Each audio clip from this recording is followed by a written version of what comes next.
que tout le monde va bien. Je vais me présenter vite fait. Je vais vous présenter NEC. Et après, du coup, Romain vous se présentera. Il vous présentera aussi Lamine. Et après, on parlera du Web3, les cas d'usage. Et puis, on va faire un petit peu en mode discussion entre Romain et moi pour finir derrière par vos questions à vous. Donc, n'hésitez pas à commenter aussi en temps réel. On regardera les conversations. Alors, du coup, pour vous expliquer, moi, c'est Laurent, j'ai 41 ans, entrepreneur traditionnel depuis 2009 dans le design, mobilier, luminaire, etc., dans différentes choses autour. Depuis 2016, je me suis cantonné à trouver des solutions de revenus passifs pour que l'entreprise, entre guillemets, les revenus soient plus dépendants de moi. Et dans mes recherches en 2019, je suis tombé entre autres dans la crypto-monnaie. J'ai appris beaucoup de choses, j'ai gagné de l'argent dedans. Aujourd'hui, je vis de mes revenus passifs. Mais à côté de ça, j'ai toujours aidé, entre guillemets, mon entourage avec ce que j'apprenais. Et je me suis dit, je veux lancer un club d'affaires pour rassembler toutes ces communautés.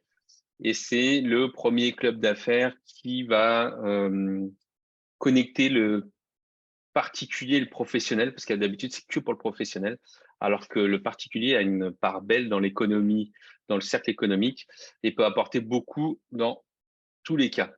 Je vous montre vite fait en partage d'écran. Hop, j'espère que tout le monde voit mon écran. Donc, NEC, je vous disais, c'est finalement une connexion entre les particuliers et les professionnels à travers un club d'affaires. Alors, c'est pas du club d'affaires inaccessible, hein. L'idée, c'est que ce soit vraiment accessible à tous et surtout accessible aux particuliers. L'idée, c'est de répondre à 3 enjeux pour les particuliers. Orientation, reconversion, c'est un grand sujet actuellement. Les besoins d'économie et de complément de revenus, je vous expliquerai pourquoi derrière. Et la transition technologique du Web 2 vers le Web 3. Et pour les professionnels, en fait, c'est lié. Trouver de nouvelles ressources humaines, diminuer ses charges, bénéficier d'une force de vente externe, ce qui est lié en fait au fait de gagner de l'argent quand on est un particulier, et actionner la transition technologique du Web 2 vers le Web 3. Pour ça, le club Réunir, Rencontrer, nous faisons des rencontres physiques locales et également des lives et également des choses dans le métaverse. L'idée, c'est que chacun puisse à tout moment choisir ce qu'il a envie de faire. Et moi, je pense aussi que tout ce qui est adoption de nouvelles technologies ou de nouvelles solutions passe par un accompagnement réel et physique. Et c'est pour ça qu'on appuie énormément dessus. Le deuxième point, apprendre et partager, c'est à travers en fait un système de formation en e-learning qui est accessible sur une plateforme digitale pour tous les membres du club. Et gagner, innover, c'est à travers du coup toujours cette plateforme digitale puisqu'on a un réseau de partenaires qui propose des économies, des solutions pour gagner de l'argent avec de la recommandation toute simple, avec des économies, etc. Et l'idée, c'est que cet argent, ça nous aide dans notre quotidien, mais ça peut aussi nous aider à investir dans des sociétés du Web3, des sociétés des startups, et les aider finalement dans des projets qui nous parlent. Voilà, parce que ça, c'est quelque chose qui est important pour nous. Bon, je vais aller directement là-dessus. Donc, on fait des événements locaux à travers de l'aide d'ambassadeurs locaux. Hop, la plateforme digitale. On a une application qui permet de faire de la recommandation, de trouver les partenaires qui proposent des remises ou des conditions spécifiques pour les membres. Hop. On met la part belle sur la communication aussi sur les réseaux sociaux un peu partout avec une équipe de graphistes pour que vraiment il y ait un suivi, on va dire, un plus Web3 parce que les clubs d'affaires ont rarement ce genre de choses en communication. On a des métaverses, on a des salons constants dans différents appartements. Un ambassadeur de renom qui est Moussa Sissoko, le joueur de foot, qui va nous en apporter d'autres. J'étais en communication avec eux il y a 1 heure. L'idée, c'est que ce soit des vecteurs de communication sur le club et sur notre crypto interne, qui est le TNEC. Aujourd'hui, 155 membres depuis janvier 2022, 170 partenaires depuis le lancement. Les partenaires, ceux qui font faire des économies ou qui donnent des primes d'apport d'affaires. 9 managers locaux, 60 heures de formation, 11 catégories. Il y a eu plus de 2000 modules ouverts, 1000 heures de vidéos quand même des membres. 90 000 euros de primes reversées aux membres, en sachant que nous, on touche à rien dans les fonds, c'est directement entre les partenaires et les membres. Et aussi, on pousse une association qui est Make-A-Wish. On a reversé en fait un pourcentage de notre chiffre d'affaires pour les aider. On a reversé 3 500 euros. Voilà, voilà. Donc voilà pour NEC. De toute façon, on vous enverra un email. Vous pouvez tout retrouver sur le site de nec-club.com, le TNEC sur le site de TNEC et sur les réseaux sociaux. À toi, Romain. Écoute, déjà, merci pour ton invitation, cher Laurent. Donc, moi, c'est Avec grand Romain. plaisir. Je suis lillois, donc j'habite dans le nord de la France. J'ai 36 ans. J'ai eu beaucoup de vie dans ma vie. J'ai été d'abord infirmier pendant environ 8 ans. Si je compte mes études infirmières, ça fait une petite décennie quand même, ce qui ne me rajeunit pas. Je fais pas mal de choses. Je fais du bloc opératoire, de la chirurgie cardiaque. Enfin bref, j'ai eu un début de carrière assez passionnant. Suite à ça, j'ai pas eu l'opportunité, je suis allé saisir l'opportunité d'avoir un poste de commercial santé. Il y a de ça déjà pas mal, quelques années déjà. Et c'est un peu le moment finalement où j'ai commencé à m'intéresser aux crypto-monnaies. Donc, on est à peu près aux alentours de 2016-2017. Je m'intéressais déjà beaucoup à tout ce qui est technologie, IT, finance. Je tradais déjà sur des small caps, des mid caps, des biotechnologies. De toute façon, je suis un peu un geek de la première heure, hein. J'ai monté mon premier ordinateur il y a plus de 20 ans, donc ça ne me rajeunit pas. J'ai mis les mains dans l'ordinateur pour pouvoir le monter. Et puis, tout simplement, il y a de ça environ 3 ans et demi, j'ai eu l'opportunité de rentrer sur un premier projet crypto. Donc, ça fait un peu plus de 3 ans, du coup, effectivement, que je suis en train de builder, de construire dans l'écosystème blockchain. Et puis, voilà, tout ça m'a amené assez rapidement, enfin, assez rapidement, entendons-nous bien, mais en tout cas, ça nous ramène à cet été où, avec mon associé Éloi, que je salue, on s'était dit, bah, tiens, on a quand même appris pas mal de choses sur ce qu'il faut faire, aussi un peu parfois aussi sur ce qu'il ne faut pas faire. On a peut-être une valeur ajoutée à apporter. Donc, on a commencé modestement à se dire qu'on pouvait proposer nos solutions d'accompagnement sur une agence Web3 avec notre identité, parce que nous, on est très orienté growth hacking, marketing et nos codes. Et on a commencé tout simplement à faire de l'advisory, du consulting, du conseil gratuitement au départ pour vérifier si ce qu'on disait avait de la valeur. Il s'est trouvé que oui, c'était le cas. On ne disait pas des bêtises et ça avait une valeur ajoutée pour les personnes qu'on rencontrait. Et donc, une chose en une autre, on s'est rendu compte que sur le marché, il y avait un peu tout et n'importe quoi. Il y avait des porteurs de projets qui connaissaient pas ce que c'était un business model Canva, qui mélangeaient ce que c'était un white paper, un pitch deck. Enfin, tout le b.a.-ba d'entrepreneuriat n'était pas forcément tout le temps présent. Et on s'est dit, mince, il y a un truc à faire. Enfin, il y a des projets sympas, mais comme ils n'ont pas forcément les bonnes briques au début du projet, c'est un projet qui n'ira pas forcément très loin. Donc, on s'est dit, tiens, on pourrait apporter de la formation, de l'advisoring, on pourrait faire des choses. Et puis, tout ça, et une chose en une autre, ça nous a amené à devenir un incubateur. Parce que cet été, finalement, on a rencontré des porteurs de projets, on a rencontré des pairs qui travaillent aussi dans l'écosystème. Une fois, on nous dit, vous êtes un incubateur? Ok, bof. Deuxième fois, on nous dit, mais vous êtes un incubateur finalement. Ah, du coup, là, on réfléchit un petit peu. Troisième fois, on entend ça. On se dit, OK, bon, il y a un truc, effectivement. Arrêtons de se cacher de notre petit doigt. On est peut-être un incubateur, effectivement. Et donc, par rapport à tout ça, ça nous a amené à la constitution de la société au mois d'août.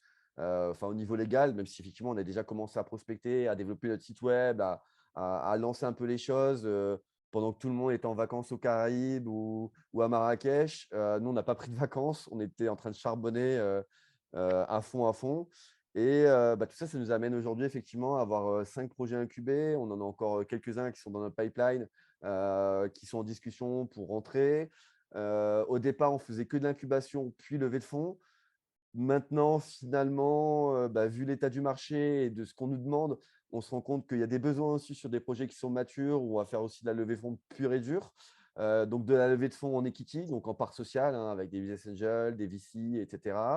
Et en non dilutif aussi, que ce soit en ICO, des initial coin offering, des INO, des initial NFT offering. On peut aussi maintenant, d'ici peu, on pourra aussi proposer des STO, des security tokens, donc des actions tokenisées. Enfin bref, voilà, nous aujourd'hui, on est vraiment des porteurs de solutions. On ne travaille pas tout seul, vraiment. On travaille vraiment avec beaucoup de partenaires, dont NEC, ici présent, toi Laurent. Donc, tu fais partie de nos partenaires qu'on a signés et actés. Donc, on a des partenaires sur différentes verticales, que ce soit des avocats, des fiscalistes, des leveurs de fonds, des experts en post-mine de NFT, c'est-à-dire un projet a déjà lancé sa campagne de NFT, mais il a besoin de relancer un peu sa communauté. On a des experts sur ce côté-là. On a des experts avocats, des juristes. On a aussi des agences autour de nous avec lesquelles on travaille qui sont capables de proposer des solutions sans coder pour lancer son MVP, sa maquette de projet en NFT ou en smart contract. Donc aujourd'hui, même, on est capable de développer des projets, enfin des projets, peut-être pas des projets, mais des maquettes en même pas une semaine, 2 semaines, pour déjà avoir un MVP, quelque chose d'à peu près viable, sans forcément avoir besoin de payer des développeurs. Donc, effectivement, aujourd'hui, nous, on est des porteurs de solutions. Ce qu'on aime vraiment, c'est mettre à profit notre réseau et de jouer un petit peu le rôle de chef d'orchestre, j'ai envie de dire, en choisissant les bons musiciens en fonction des projets. Et puis, voilà, on a aussi on est sollicité aussi de plus en plus pour faire de la formation dans des grandes écoles, pour faire des formations dans des grands comptes. À titre personnel, moi, c'est vrai que je publie aussi et je vulgarise et j'éduque depuis 3 ans maintenant sur LinkedIn. J'ai fait une publication d'ailleurs avec une note d'humour il y a quelques jours où j'expliquais que j'ai commencé à publier sur LinkedIn. J'avais 100 abonnés, dont ma mère et ma grand-mère, à peu près à tout casser.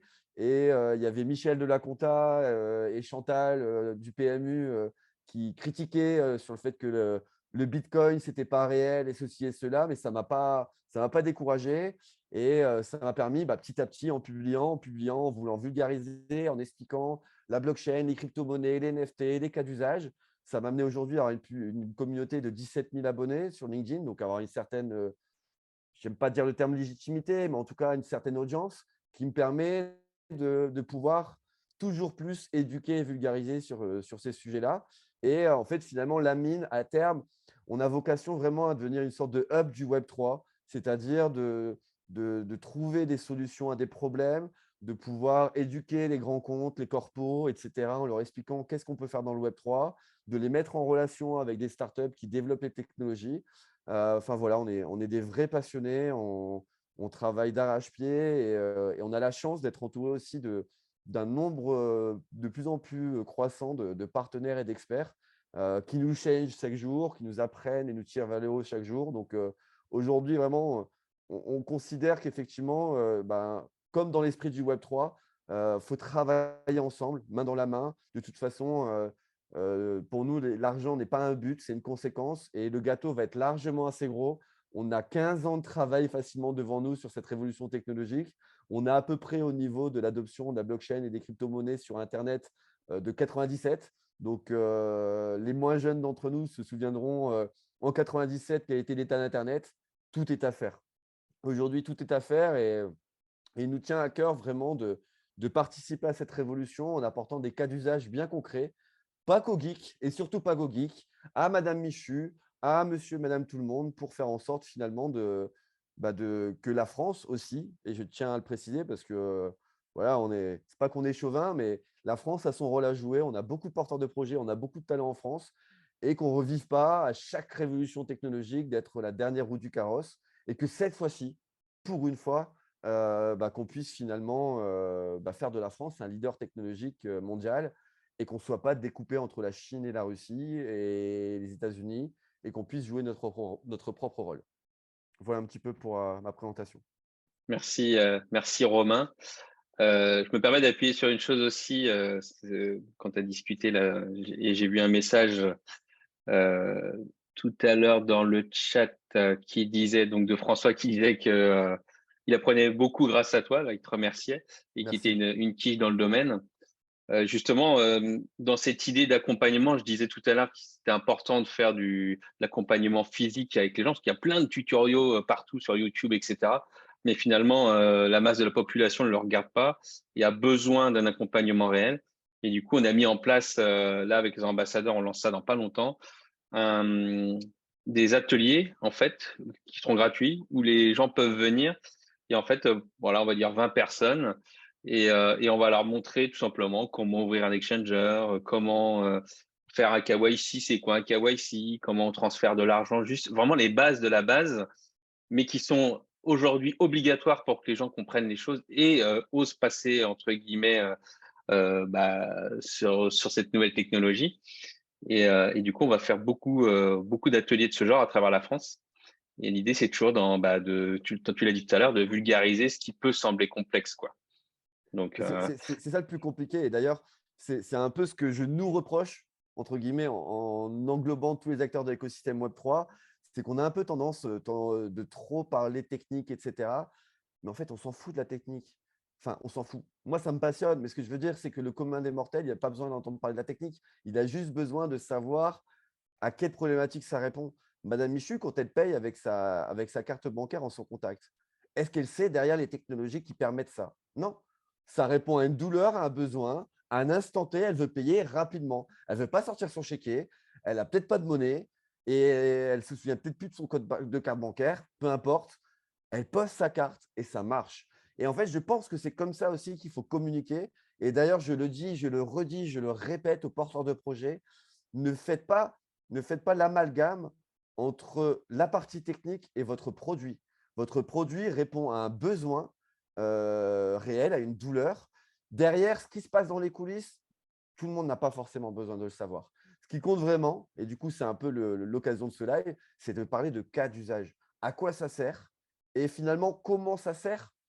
Les plus puristes, les plus passionnés, ils vont s'y intéresser. Mais finalement, la majorité, ça ne l'intéressera même pas. Ce qui l'intéressera, c'est juste de dire, tiens, aujourd'hui, je peux faire une traçabilité sur mes documents. Tiens, aujourd'hui, je peux avoir un système de ticketing pour une place de concert où je ne peux pas être falsifié. On a vu, par exemple, au Stade de France, qu'il y avait eu voilà, pas mal de gens qui sont passés au-dessus des barrières, des tickets qui avaient été reproduits, etc. Aujourd'hui, grâce à la technologie blockchain, on peut éviter ces problématiques-là. On a aujourd'hui une technologie qui est, je le répète, c'est avant tout un registre comptable décentralisé qui permet une traçabilité des datas. Et c'est ça qui est avant tout novateur et qui nous permet finalement de trouver toute une déclinaison de cas d'usage sur différents marchés. Et je suis le premier à dire que la majorité, si ce n'est toutes les industries existantes aujourd'hui, vont être impactées par la blockchain, plus ou moins en profondeur, mais plus que moins. tout à fait. Je voyais dans les commentaires ce que j'ai dit, le terme KYC, et du coup, tout de suite, ça fait peur, mais on parle d'accompagnement et de formation, en fait. Il y a plein de gens qui ne savent pas ce que c'est. En fait, déjà, faut savoir expliquer les choses en premier lieu avant de dire que c'est un danger, etc. Et pour répondre à Alix, pas de référence sur les DEX. On n'en fait pas, nous, dans le club. On est juste sur un système d'abonnement et tout ce qui amène vraiment, si on n'a pas le choix, alors les référents qu'on peut avoir, c'est 100% pour les membres. Et si on n'a pas le choix de toucher, entre guillemets, de l'argent sur différentes choses autres que notre abonnement, on utilise cet argent pour faire du buyback sur notre token, ce qui, du coup, bénéficie à toute la communauté. Buyback and burn. Ah, d'ailleurs, au niveau des tokenomics, moi, j'ai saigné du nez, hein. C'est vrai que quand tu m'as expliqué en détail les tokenomics du TENEC, c'est vrai que c'est du très, très, très solide, hein. C'est de l'ingénierie financière à ce niveau-là. Franchement, c'est très, très, très poussé, hein. Franchement, On a un bon stratège derrière, c'est vrai. ouais, ouais, je tenais à le dire parce que c'est vrai que moi, j'étais épaté, hein. Franchement, c'est du très, très lourd, hein. Alors moi, je n'ai pas la prétention de dire que je suis expert en tout. Je dis modestement, je suis moyen en tout. Mais ça me permet d'avoir une image à peu près globale du marché et des choses. Mais c'est vrai que sur les tokenomics de ton token, le TENEC, ouais, il y a vraiment de la complexité. Moi, sur ce niveau-là, clairement, je ne suis pas capable de sortir un tokenomics de ce niveau. Mais ça tombe bien parce que je n'ai pas besoin. On a des partenaires qui font très bien ça. Et puis, moi, quand j'arrive à mon plafond de compétences, bah, c'est tout. Je travaille avec d'autres experts qui font le job bien mieux sur les différentes verticales métiers, quoi. Alors, du coup, on parlait de termes un peu complexes. Pour toi, c'est quoi la définition du Web3? Alors, pour moi, et je précise bien parce que le terme Web3 est relativement récemment popularisé finalement, c'est comme si, tu vois, ceux qui disent je suis dans le Web3 depuis 3 ans, ben non, le mot n'existait pas il y a 3 ans. Enfin, il avait déjà été théorisé, mais finalement, ça n'existait pas trop. C'est un peu comme celui qui dit je suis dans le Bitcoin depuis 2008. Ben non, le Bitcoin, c'est 2009, donc ce n'est pas possible. Tu vois-t-il que pour moi, pour expliquer ce que c'est le Web3, il faut le mettre un peu en contradiction avec le Web 1 et le Web 2. Donc, le Web 2, c'était read. Je lis, point. Je lis de la data, de la donnée, et derrière, j'interagis pas. Je peux rien faire avec ça. Le Web 2, c'est je lis et je peux écrire. C'est-à-dire un peu, c'est le moment donné, on a commencé à avoir des blogs. Alors, les gens pensent aux réseaux sociaux, mais avant les réseaux sociaux, il y avait des blogs. Et finalement, un utilisateur pouvait lui-même produire de la data, pouvait développer finalement son référencement, etc. Donc, il a pu écrire. Le Web 2, la grosse problématique, c'est que finalement, on avait un espoir quelque part de décentralisation, un espoir de changer le monde. Qu'est-ce qui s'est passé? C'est que finalement, on est tombé sur des mastodontes qu'on appelle aujourd'hui les GAFAM, qui ont pris toute la data et qui ont ultra centralisé tout ça. Et donc, finalement, le Web 3 s'installe finalement un peu, je ne vais pas dire en porte-à-faux ni en concurrence avec le Web 2, mais c'est plus la même chose. C'est-à-dire, c'est à la fois tu possèdes, c'est ça la différence. C'est-à-dire, tu possèdes tes datas, tu peux les rémunérer, tes datas, tu peux en faire ce que tu veux, tu peux décider de ne pas les donner. Donc, vraiment, la différence, c'est que finalement, ça s'inscrit différemment des acteurs centralisés comme Facebook, etc. Demain, on peut imaginer un réseau social qui est complètement décentralisé où c'est la communauté qui vote pour le développement. On peut réfléchir à une marketplace, pourquoi pas, qui soit totalement décentralisée. Enfin bref, on peut imaginer finalement des systèmes dans lesquels il n'est pas un grand Manitou à la tête comme Mark Zuckerberg, comme Jeff Bezos, etc. Alors, on aime, on n'aime pas. En l'occurrence, dans le Web 3, on a tendance à plutôt pas aimer parce que ça représente un petit peu tout ce qu'on n'aime pas. Et je ne vais pas dire tout ce qu'on veut combattre parce qu'on ne combat pas. On essaie juste de proposer des solutions meilleures, plus intéressantes, que ce soit pour les utilisateurs, les professionnels, etc. Donc, ma définition du Web 3 aujourd'hui, c'est vraiment, il y a quand même une touche de décentralisation. Mais quand je dis une touche, c'est parce que voilà, il y a des puristes qui pensent que c'est uniquement de la DeFi, etc., le Web 3. Moi, je ne suis pas d'accord. Aujourd'hui, le Web 3 englobe tous les porteurs de projets et tous les projets qui concernent la blockchain, la crypto, les NFT, le métaverse, avec plus ou moins de décentralisation. Mais moi, j'ai quand même l'idée qu'il y a quand même beaucoup de projets où pour l'adoption massive, on est obligé de commencer par faire une certaine forme de centralisation pour onboarder, pour faire rentrer les masses et quitte à après à migrer sur une forme de décentralisation. Je vais donner un exemple assez typique, Sourare, qui est un très beau projet, une licorne française, Cocorico. Les puristes critiquent en disant oui, ce n'est pas des NFT, ce n'est pas décentralisé, ceci, cela. Oui, mais toujours est-il, c'est qu'ils ont proposé une sorte de carte de Panini liée au monde du football. Et combien de fans du football sont rentrés dans cet univers centralisé, certes, pas totalement décentralisé, mais c'est grâce à ça qu'ils sont intéressés dans un second temps à la crypto et la NFT. Donc moi, voilà, je suis un puriste de la décentralisation, on va dire, de cœur, mais le business et la volonté d'adoption fait que pour moi, il faudra aussi des projets centralisés qui amèneront les masses vers la décentralisation. Donc pour moi, la définition du Web 3, elle est assez floue. Il y a quand même une touche de décentralisation, on y va. Faut y aller vers le plus, tant que faire se peut. Mais il ne faut pas non plus mettre de côté des projets qui ont tendance à aller vers le Web 3, mais qui ont une vision du marché de masse et qui commencent par de la centralisation pour toucher le plus de monde. Donc voilà. Donc, je m'inscris en porte-à-faux de pas mal de puristes qui disent que le Web 3, c'est décentralisé. Si ça n'est pas, ce n'est pas du Web 3. Moi, je ne dis pas forcément. Alors, j'exclus volontairement les projets que j'appelle Web 2+1 qui mettent blockchain, crypto-monnaie juste en mode buzzword parce que c'est la mode. Mais j'inclus volontairement des projets qui ont quand même une certaine forme de centralisation, mais qui évoluent vers une décentralisation à moyen ou long terme. D'accord. Ben, merci pour ta vision du Web 3. Et donc, tu es plus sur, entre guillemets, du step by step pour arriver sur une C'est ça, finalité, quoi. exactement. De toute façon, moi, on m'a toujours dit, on l'a vu à travers le temps, que finalement, on peut faire la meilleure technologie du monde. C'est pas celle qui marchera, c'est celle Il faut une qui est communauté. utilisée, quoi. C'est Il celle faut qui est une utilisée. communauté. Il faut une communauté. Et si tu es pur Web 3 et qu'il faut un wallet MetaMask, qu'il faut une site fraise, etc., tu n'auras jamais la communauté, tu n'arriveras jamais à te développer. Donc, il faut favoriser l'adoption, mais il faut aussi qu'il puisse y avoir différentes étapes pour faire ça en douceur. Tout le monde n'est pas capable, n'a pas l'envie de demain ouvrir un wallet MetaMask, configurer une ledger. Et il faut les accompagner pas après pas via des vidéos, des lives, via de l'accompagnement local, comme le propose justement le Club NEC, Voilà, il faut prendre les gens par la main. Moi, j'ai contribué aussi, hein, dans mon entourage personnel à ce que des personnes ouvrent des wallets, etc. Tu en as très vite, en quelques clics, qui comprennent. Tu en as malheureusement ou heureusement, enfin peu importe. Il faut de l'éducation, il faut prendre du temps. Et pour qu'on ait le maximum de personnes d'adoption dans cette révolution, il faut comprendre que tout le monde ne veut pas au même rythme et que certaines personnes vont devoir passer par plusieurs étapes, ça prendra plus de temps, mais il ne faut pas les laisser sur le carreau parce qu'on est des puristes, surtout pas.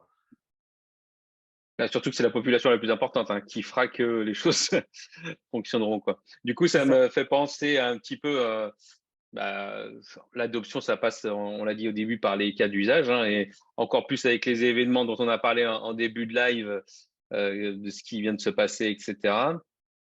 Du coup, est-ce que tu peux me donner des exemples d'usages que tu connais ou que vous accompagnez peut-être avec la mine?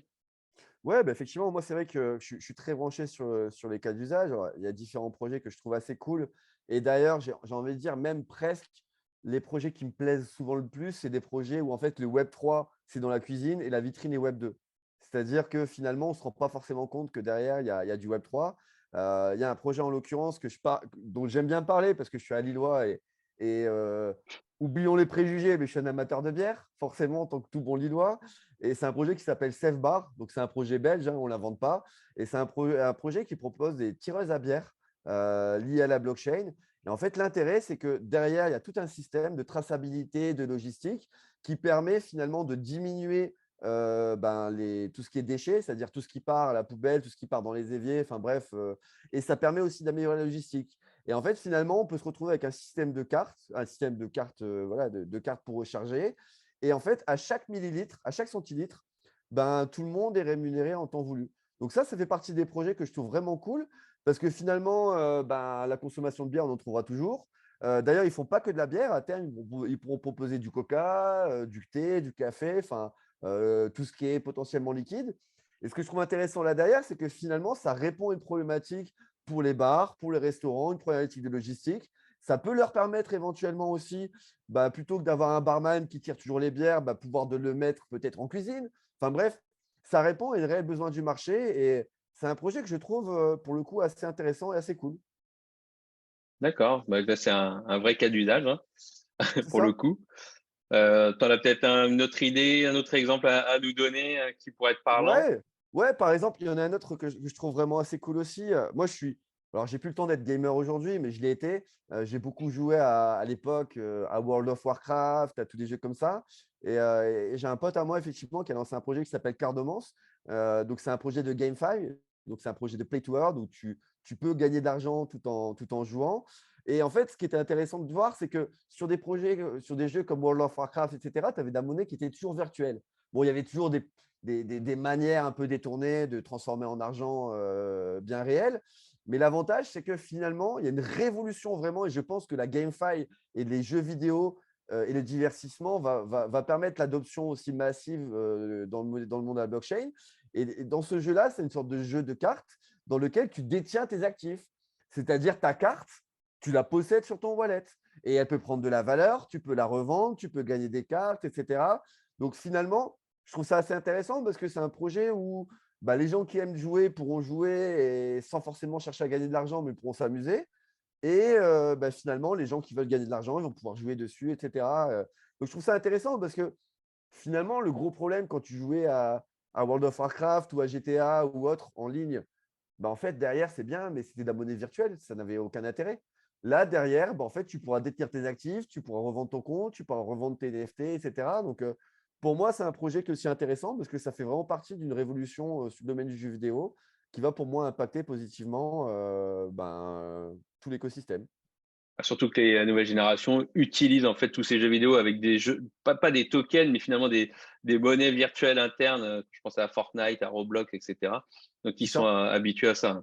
Et je te rejoins sur le côté Play to Earn. Dans le club, nous avons aidé. Alors, ce sont des amis qui ont créé ça, qui ont créé le Play to Earn Mecha Chain, Oui, qui a très fait pas bien. mal parler de lui. Et quand je disais qu'on veut faire gagner de l'argent aux gens, etc., pour qu'ils puissent après l'investir dans des beaux projets, c'est l'addition de plein de petits qui font des gros. On a quand même Alors aujourd'hui, on disait on est 155 membres, ça continue à monter, mais quand on l'a lancé, on devait être allez, 30-40 membres. On a ramené 150 000 euros dans leur levée de fonds. Et en fait, dans les derniers qu'ils ont vendus, ils ont vendu des NFT qui sont des lands où en fait, comme ce sont des combats de robots, pour pouvoir combattre, il faut aller entre guillemets sur ces lands, sur ces arènes. Et du coup, pour pouvoir y aller, bah, faut payer une petite cotisation entre guillemets aux propriétaires de cette arène, quoi. C'est Et ça, là, on a vraiment l'utilité et tout de suite l'usage. C'est un peu comme des droits d'auteur, quoi, finalement. c'est ça. Ok, bah, je te remercie pour ces exemples, je dirais, plus particuliers. Tu as peut-être des usages plus professionnels pour le coup. Alors, en usage professionnel, effectivement, il y a différentes solutions. Aujourd'hui, la blockchain, comme c'est un registre décentralisé, demain, ça va permettre comment, une certaine traçabilité sur la supply chain, donc la logistique. Donc, demain, par exemple, imaginons dans le domaine de l'automobile, tu vas pouvoir savoir que telle pièce, elle a servi à telle voiture, que si la pièce, elle est cassée, tu vas pouvoir envoyer un rappel éventuellement à tous les propriétaires de voitures. C'est vrai problématique, parce qu'aujourd'hui, c'est difficile de faire un rappel de masse quand tu as une pièce qui casse régulièrement. Tu pourrais très bien envoyer un mail directement à tous les propriétaires en sachant qu'eux ont la pièce qui fait partie de telle série. Donc ça fait partie des problématiques. On peut avoir aussi besoin demain en termes d'actes notariés. On va pouvoir demain imaginer effectivement que finalement un bien immobilier va pouvoir tracer directement via la blockchain. Enfin, voilà, aujourd'hui, finalement, il y a aussi les assurances. Il y a déjà un projet qui existe déjà. Je crois que c'était avec AXA de mémoire, où en fait, ils avaient tokenisé et blockchainisé le système de remboursement pour les retards de vol. C'est-à-dire que au moment précis où il y a un délai de retard de ton vol d'avion, tu étais remboursé en temps et en heure. Donc ça, c'est des solutions qui sont déjà actées. Moi, j'avais imaginé aussi, j'avais eu l'occasion de faire un live avec une des plus grandes assurances françaises où j'avais plus de 150 collaborateurs. Et je leur avais expliqué, moi, une vision aussi que je pouvais trouver en termes de cas d'usage sur les assurances. Demain, on imagine, il y a un dégât des eaux ou il y a une catastrophe naturelle. On pourrait très bien envisager qu'au moment même où il y a un décret qui est mis par l'État de catastrophe naturelle, on pourrait récupérer la data et éventuellement rémunérer directement sur le compte en banque les personnes qui sont victimes pour qu'elles puissent tout de suite racheter des habits, s'acheter un hôtel, enfin une location d'hôtel, pour ne pas se retrouver finalement, entre guillemets, en slip et sans avoir de solution. Bah, les assurances pourraient tout de suite trouver une solution en un clic, même pas en un clic, directement le relier à la blockchain. Et derrière, ça pourrait éventuellement, du coup, empêcher le fait qu'ils reçoivent plein d'appels dans tous les sens parce qu'ils se retrouvent dans le dénuement le plus total, des difficultés. Donc ça, c'est encore un autre exemple de cas d'usage. Après, il y a notre projet. Bon, ce n'est pas forcément totalement professionnel, mais pour moi, c'est aussi un petit peu lié. C'est le projet WatchDo. C'est un projet que j'avais déjà eu dans mon sillage, dans mes parages, il y a de ça pas mal de mois. J'ai eu l'occasion de rencontrer le CEO il n'y a pas longtemps. Et c'est un projet qui est vraiment cool parce que c'est un projet d'entraide. Donc, c'est vraiment dans l'idée de la blockchain. Et en fait, il était parti d'un constat tout simple. C'est-à-dire, en fait, finalement, on a tous des compétences chacun chez soi, les uns les autres. Des fois, tu es là, moi, j'y connais rien en bricolage, je suis complètement nul. Et le truc, c'est que des fois, je ne sais pas comment faire. J'essaie d'appeler des copains en mode ouais, j'ai un problème. Je vais envoyer des photos sur mon panneau électrique. Je dis sur quoi j'appuie? Je dis moi, j'ai peur de tout faire péter. Et du coup, il propose une solution qui est d'abord à la base, du coup, même pas Web3. Il avait réfléchi ça en mode Web2. Et quand il a vu la blockchain, il s'est dit mais c'est évident, il faut y mettre de la blockchain dedans et tokeniser finalement ce rapport d'entraide entre les uns et les autres. Et toi, tu es plombier, tu as des compétences en plomberie. Ton voisin, il est en galère, plutôt que d'avoir payé un plombier une fortune, bah, tu peux faire une visio pour montrer comment reboucher le trou. Tu peux montrer ton panneau électrique, etc. Là, il n'y a pas longtemps, c'est pareil. Malheureusement, aujourd'hui, je n'ai pas eu trop le temps de répondre, mais j'ai vu qu'il y avait un appel à l'aide sur quelqu'un qui était dans la crypto qui demandait comment sortir mes crypto-monnaies de crypto.com. Et m'aider. Malheureusement, je n'ai pas pu répondre parce que j'étais très pris par mes activités. Mais tu peux du coup imaginer voilà, des systèmes d'entraide. Et quelque part, je trouve ça aussi super intéressant parce que ça remet aussi finalement de la bienveillance, de l'esprit finalement de communautaire. Et puis, plutôt que d'avoir à payer une fortune, surtout en ce moment, les temps sont durs, hein, l'inflation, tout ça, j'en passais des meilleurs, on le sait tous.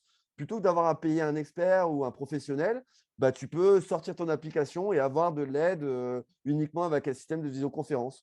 Donc ça, c'est un des projets que je trouve vraiment dans l'esprit Web3. Et ce qui est super intéressant, c'est que le Web3 est finalement derrière. Et en fait, Madame Michu, tout un chacun peut l'utiliser sans forcément avoir la compréhension de la machinerie qui est derrière. Donc ça fait partie des projets vraiment qui me tiennent vraiment à cœur et que j'aime beaucoup. Il y a un autre projet que j'ai forcément en tête, parce que tu me parles de professionnels, c'est aussi un cas d'usage très intéressant. C'est un projet qui s'appelle BC Mining. Et BC Mining, c'est un projet d'agritech. Donc, à la base, c'est un système qui est relié un petit peu à tout ce qui est crypto-monnaie, au minage de crypto-monnaie. Et en fait, ils vont récupérer des panneaux solaires pour, du coup, récupérer l'énergie. Et en fait, l'énergie sert à miner des crypto-monnaies. Et la chaleur qui est générée, plutôt que d'être de la perte, elle permet de chauffer une serre et de produire des crypto-légumes. Donc derrière, ça pourrait être une solution pour les agriculteurs pour pouvoir éviter les gelées, pour pouvoir éviter que leurs légumes finalement soient foutus en l'air. C'est aussi une solution qui va permettre de faire du hosting pour des sites web neutres en carbone, parce que du coup, effectivement, bah, l'énergie vient directement du solaire. Donc, ils sont totalement autonomes en énergie. C'est une solution qui pourra permettre aussi du cloud gaming. Donc voilà, c'est un data center et demain, ça a vocation à devenir une sorte de data center qui dit, bah, regardez, nous, on est neutre en carbone et de pouvoir challenger les autres data centers en leur disant, bah, finalement, ce que vous faites, c'est pas bien, on peut faire mieux. Donc, voici un petit peu, on va dire je ne vais pas dire un pot pourri parce que le mot est péjoratif, mais en tout cas, un petit éventail de projets qui, pour moi, peut être aussi super intéressant pour les professionnels. Et d'ailleurs, il y en a un aussi, bon, je suis obligé de le nommer, c'est un projet qui s'appelle Vetri. Et c'est un projet qui permet d'anonymiser la data et qui va permettre aussi aux annonceurs de diminuer leur coût de lead. Et ils ont déjà des use cases aux États-Unis avec des réseaux de grande surface. Et pareil, c'est un projet dans lequel tu mets ton adresse mail, tu as un wallet sans même le savoir. Et en fait, tu possèdes ta data, tu choisis si oui ou non tu la partages. Et quand tu rentres dans un magasin, Pepsi, Coca, Heineken te rémunèrent, te donnent des euros pour regarder la publicité. Donc, l'utilisateur est rémunéré pour ses datas sans même que l'annonceur connaisse ton nom, ton prénom, etc. Il n'a pas besoin de savoir. Il sait que tu t'appelles Laurent, que tu as 40 ans, que tu habites à Lisbonne, que tu es plutôt tech, que tu es plutôt ci, plutôt là. Mais les datas sont totalement anonymisées. Donc, demain, ça permettra aussi, vous savez, quand on se connecte sur un site web, connecté via Google, connecté via Facebook, et on ne sait pas ce qu'ils font de nos datas, bah demain, les datas, en fait, elles ne vont pas être exploitées par tout un chacun. Et les professionnels, ça va diminuer aussi leur coût marketing et leur coût d'acquisition de leads. Donc, c'est aussi un très bon cas d'usage pour les professionnels et qui impacte aussi les utilisateurs finaux. Merci pour ton retour. Du coup, bah, ça me fait rebondir sur le fait qu'aujourd'hui, les NFT, le métaverse, etc., bah, ça n'a pas forcément une bonne vision auprès du grand public. Il y a un petit peu trop la vision du jeu, etc., pour le métaverse, du Ready Player One, etc. Alors finalement, il y a plein d'utilités complémentaires avant tout, des utilités réelles. Voilà. Et peut-être que tu as des usages concrets. Alors, le NFT, tu en as parlé tout à l'heure, mais peut-être pour la partie métaverse, peut-être des usages concrets qui viennent à l'esprit. Ouais, bien sûr. Bah, là, par exemple, le métaverse, aujourd'hui, ça permet de pas mal de choses. Alors, effectivement, c'est un peu un buzzword. Aujourd'hui, on voit métaverse par-ci, métaverse par-là. On ne sait plus forcément ce que c'est un métaverse. Ce qui est intéressant, c'est que, par exemple, aujourd'hui, on sait quand on fait un salon. On fait un salon en bonne et due forme, un salon d'entrepreneuriat, un salon d'expatriation, enfin, j'en passe et des meilleurs. Ça coûte du temps, ça coûte de l'argent, ça a un impact carbone parce que les gens doivent se déplacer en bagnole, etc. Demain, voire même aujourd'hui, on est capable du coup de mettre en place des salons virtuels dans un métaverse. Il y a d'ailleurs la startup Ultiplace qui a récemment fait le salon des métaverses, etc. D'ailleurs, je t'avais envoyé du coup Ouais, l'information on et était dedans. on était dedans tous les deux. Donc, c'est un des cas d'usage intéressants. L'événementiel. On va pouvoir demain faire des concerts directement dans le métaverse. Il y a par exemple, là, il n'y a pas longtemps, j'ai vu sous mon radar un projet de méta-concert avec Maître Gims. Donc, derrière, tu peux imaginer tout un environnement virtuel, gamifié, etc. Donc, tu pourras assister à une expérience virtuelle sans avoir besoin de te déplacer sur place. L'événementiel, du coup, pour moi, c'est un cas d'usage vraiment évident. Tu peux aussi imaginer du coup un effet rémanent. C'est-à-dire que ben, tu as assisté, je ne sais pas moi, bon, je vais parler du Nord, on a Main Square qui est un des beaux événements qu'on a sur la métropole, enfin pas sur la métropole lilloise, mais sur la région Nord-Pas-de-Calais. Tu peux imaginer que bah, tu rentres dans un métaverse et tu peux voir tous les anciens concerts. Tu peux imaginer aussi que quand tu rentres dans le métaverse, tu peux avoir un NFT qui prouve ta présence et ce NFT, tu peux le revendre un jour. Tu peux imaginer demain des réunions de travail ou des visioconférences directement dans le métaverse. Enfin, voilà, aujourd'hui, on le voit, hein, le Covid a beaucoup changé les choses, même sur les visioconférences. Moi, j'étais en plein dedans, hein. Avant, on passait des appels où on se voyait en vrai. Du jour au lendemain, on faisait que des Zooms, des visioconférences, etc. C'est entré dans les mœurs de plus en plus. Moi, aujourd'hui, c'est très rare que je passe un appel. Je fais toujours des visioconférences. D'ailleurs, tu peux en témoigner, hein, Laurent, on se capte toujours en visio. Et demain, on peut très bien imaginer se voir en visio dans le métaverse. On pourra imaginer aussi des métaverses de formation où on pourra avoir un whiteboard, on pourra avoir des intervenants directement qui font de la formation. Enfin, voilà, aujourd'hui, il faut imaginer ça non pas comme un remplacement du monde réel, mais comme un système qui est complémentaire du monde réel et qui apporte finalement des solutions supplémentaires. Ok, ben, je te remercie pour tes retours. Bon, l'objectif, c'était que le live dure 1 heure. Donc, je pense que maintenant, on va pouvoir passer un petit peu aux questions-réponses. Si parmi ceux qui sont présents, vous avez des questions pour Romain, n'hésitez pas, c'est le moment.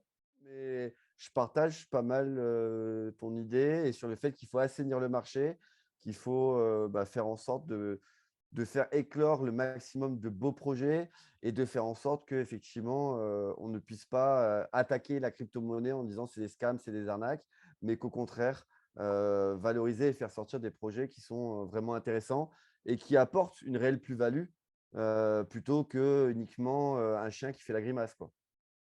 C'est qu'il faut qu'il y ait une utilité. euh, il faut aussi de la concurrence, parce que c'est bien aussi d'avoir de la concurrence. Mais je pense, voilà, c'est vraiment quelque chose d'utile. Aujourd'hui, on voit plein de choses labellisées. On voit, moi, j'ai fait 20 ans d'immobilier.